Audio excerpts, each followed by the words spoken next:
আসসালামু আলাইকুম ভিউয়ার্স। আজকে একটি ইসলামিক ঘটনা আপনাদের মাঝে তুলে ধরব। হযরত ওমর রাদিয়াল্লাহু তাআলা আনহু এর জুতো আর এক চোরের ঘটনা।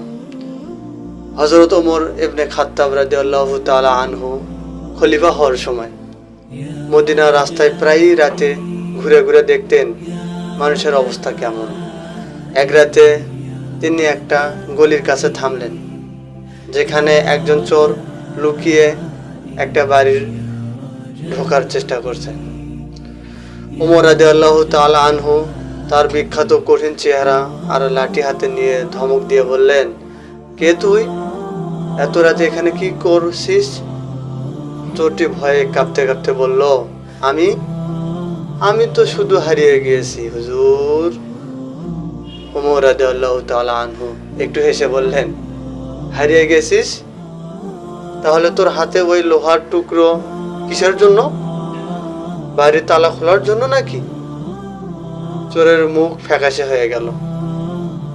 তিনি চোরটিকে ধরে বসিয়ে বললেন, শোন, আমি তোকে শাস্তি দিতে পারি, কিন্তু ইসলাম আমাকে শিখিয়েছে মানুষকে সংশোধনের সুযোগ দেওয়া উচিত।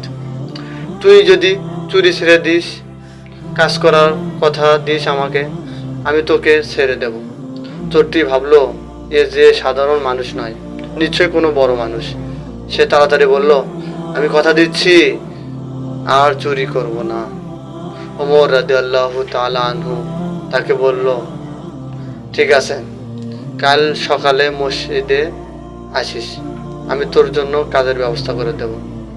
পরের দিন চোরটি মসজিদে গিয়ে দেখে সেই লাঠি হাতে লোকটি আর কেউ নন, স্বয়ং খলিফা ওমর রাদিয়াল্লাহু তাআলা আনহু। সে তো ভয়ে আর লজ্জায় মাটিতে মিশে যাওয়ার মতো অবস্থা। ওমর রাদিয়াল্লাহু তাআলা আনহু হেসে বললেন, কি এখনো হারিয়ে যাওয়ার ভান করবি? যা, এই জুতোটা মেরামত করে দে, এটা আমার প্রিয় জুতো। চোরটি পরে মদিনার একজন বিখ্যাত জুতো মেরামতকারী হয়ে গেল। সুবহানাল্লাহ।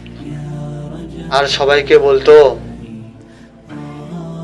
আমার জীবন বদলে দিয়েছেন খলিফা ওমর, যিনি আমাকে জুতো দিয়ে জীবনের পথ দেখিয়েছেন। সুবহানাল্লাহ। এই গল্পে ওমর রাদিয়াল্লাহু তাআলা আনহুর এর ন্যায় বিচার আর মানুষের প্রতি দয়ার একটা সুন্দর দৃষ্টান্ত আছে। সবাইকে পুরো ভিডিও দেখার জন্য অনেক ধন্যবাদ। আসসালামু আলাইকুম ওয়া রাহমাতুল্লাহি ওয়া বারাকাতুহু।